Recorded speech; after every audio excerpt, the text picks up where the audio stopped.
Hello everyone, in this video I will show you what is N8N and how to use it. N8N is an open source tool that helps you connect apps and services so tasks can run automatically. Instead of moving information from one app to another yourself, you create a workflow and let N8N handle it. A workflow in N8N is made up of nodes. Each node is one step, like sending an email, saving data in Google Sheets, or posting a message to Slack. Workflows usually begin with a trigger. A trigger is an event that starts the process, such as receiving a form submission, an email, or a new file being uploaded. For example, imagine you want to save feedback from a website form. You can set up a workflow where the trigger is the form being filled out. N8N can then take that data, add it to a Google Sheet, send you a Slack notification, and reply to the customer with a thank you email. All of this happens in just a few seconds without you doing it manually. N8N also supports more advanced workflows. You can add logic like conditions, loops, or even small bits of custom code.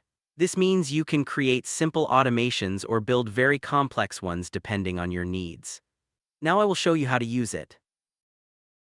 In this video, I will guide you through the basics so you can start building your own automations. By the end, you will know how to create a workflow, connect nodes, and use triggers to make your workflows run automatically. N8N is a workflow automation tool. It connects different apps and services so they can work together. Each step in an automation is called a node.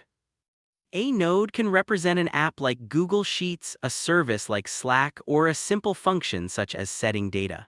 By linking nodes together, you build a workflow. The first thing you need is access to N8N. You can use N8N Cloud by creating an account on their website, or you can install it locally using Docker or another method. For this tutorial, we will assume you already have N8N running, and you are logged into the editor. When you first open N8N, you will see a blank canvas. This is where you design workflows. Let's create a new one. Click on New Workflow and give it a name. On the canvas, click the plus button to add your first node. For example, add an HTTP request node. In this node, you can enter the URL you want to call and set the method such as GET or POST. You can then test it by clicking Execute Node to see the results. Now let's connect another node. Add a set node and link it to the HTTP request node by dragging from one to the other. The set node allows you to create or change data that comes from the previous step. When the workflow runs, information flows through in order, starting from the first node to the next. Most workflows also need credentials. Credentials are where you save authentication details so N8N can connect securely to external services. For example, if you want to use Google Sheets, you create Google credentials once and then select them inside the node. This keeps things organized and secure. To make a workflow run automatically, you need a trigger. A trigger is a special node that starts the workflow. For example, you can use a webhook trigger that listens for incoming requests. You can also use time triggers to run a workflow on a schedule. Once the trigger fires, the rest of the workflow runs step by step without you clicking run each time. After building your workflow, you can test it by clicking Execute Workflow. You will see the results of each node, which makes it easy to check if everything works correctly.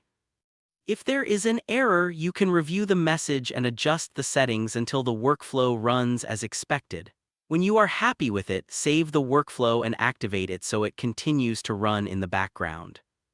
If you are looking for inspiration or examples, the Templates section is a good place to start.